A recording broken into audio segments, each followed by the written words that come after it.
Hello everybody, JJ from Coastbox here. As today we are doing a park review. This one, it's Lake Compounce, located in Bristol, Connecticut. Today we'll be talking about how the coasters and stuff and the flat rides. So first, we're going to start with, does Lake Compounce have a good coaster lineup? Lake Compounce doesn't have a terrible coaster lineup.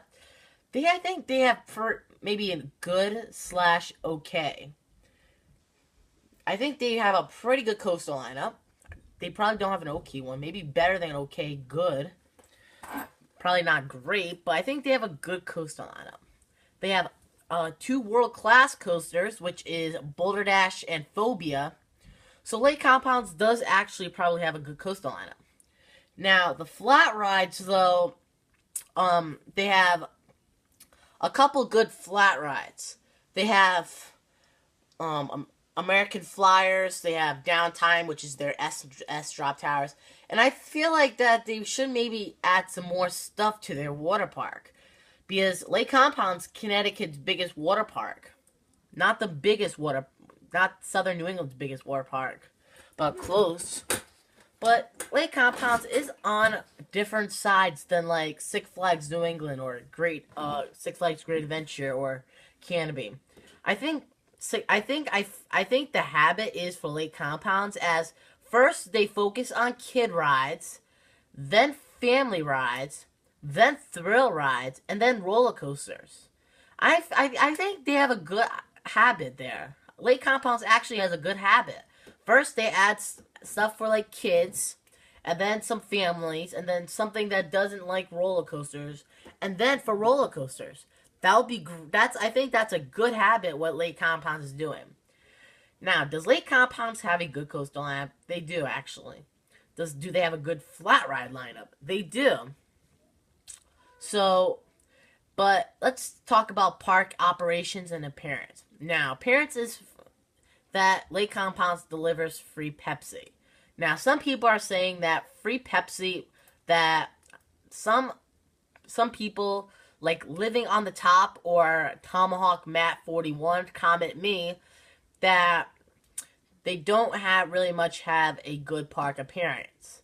Park appearance means it's great. Now, Six Flags New England is actually pretty great, but Lake Compounce, it's okay. It doesn't have a good, not bad. But one thing that I like is free soda. That's a good thing for Lake Compounce. Free soda. And I feel like Lake Compounce is like, I'll say Hershey Park in the U.S. I feel like Lake Compounce is the Hershey Park in New England. So yeah, something like that. I feel like Six Flags New England's like the Cedar Point in New England. Canopy's like the Great Adventure in New England. So yeah, I feel like all of them. But Lake Compounce is not that bad of a park. Now, operations is one thing. Lake Compounce doesn't really much have good operations, though. I think they should keep up with the operations. When I was there last, Boulder Dash and Wildcat were both running one train, which is ridiculous. I think they should run more trains at a time, not just one train. But when I was there, Phobia was running 2 trains at a time. Phobia was actually like running 2 trains, but it just only had one cart running. Like, what I mean by one cart in one car is 2 cars running, but only 1 seat is running. So that is just ridiculous. And I think Lake Compounce should keep up with the operations there. Now for appearance, it's been okay. Now for money, it's not that bad. It's not that good, but it's not that bad. Lake Compounce actually keeps more money, but you can't waste money for it. When I went to Holiday in the Park, I went back in November. When I went to Holiday in the Park, Lake Compounce were sold $15. That is very cheap for an amusement park. And I feel like that Holiday in the Park, they didn't get enough money at all. So, it was $15.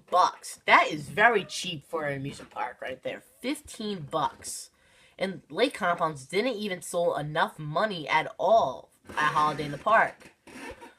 When I was there, like about 1,000 people were there. That's low for an amusement park. When I went to Six Flags New England back in April, 90 degrees, it was like 8,000 people were there. So yeah, Six Flags Lake Compounce have been on the offside much for late 2016-ish, but it's been okay. I'm not saying that they have bad, but one thing that they had was they closed coasters like Boulder Dash and Wildcat because they're both getting new track. So yeah, and Phobia and Zoomerang, those are unexcuses to close. Boulder Dash and Wildcat, they have an excuse to close. Zoomerang and Phobia, they do not have an excuse to close coasters. I think what Lake Compounce, that they want to save electricity for the snow, because it's really dangerous going on a roller coaster with snow. I agree with Lake Compounce with that. But I think they should open like one coaster, like Phobia or Zoomerang. But I can see that they close Boulder Dash and Wildcat to do the retransfer of new track, plus Wildcat is getting new trains.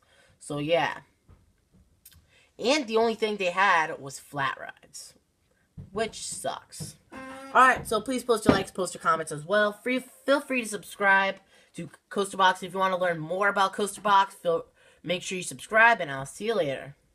Also, one thing to mention, that this will be my last video until I go to Vermont. This will be the last video until I go to Vermont, just so you know. Alright, now see you later.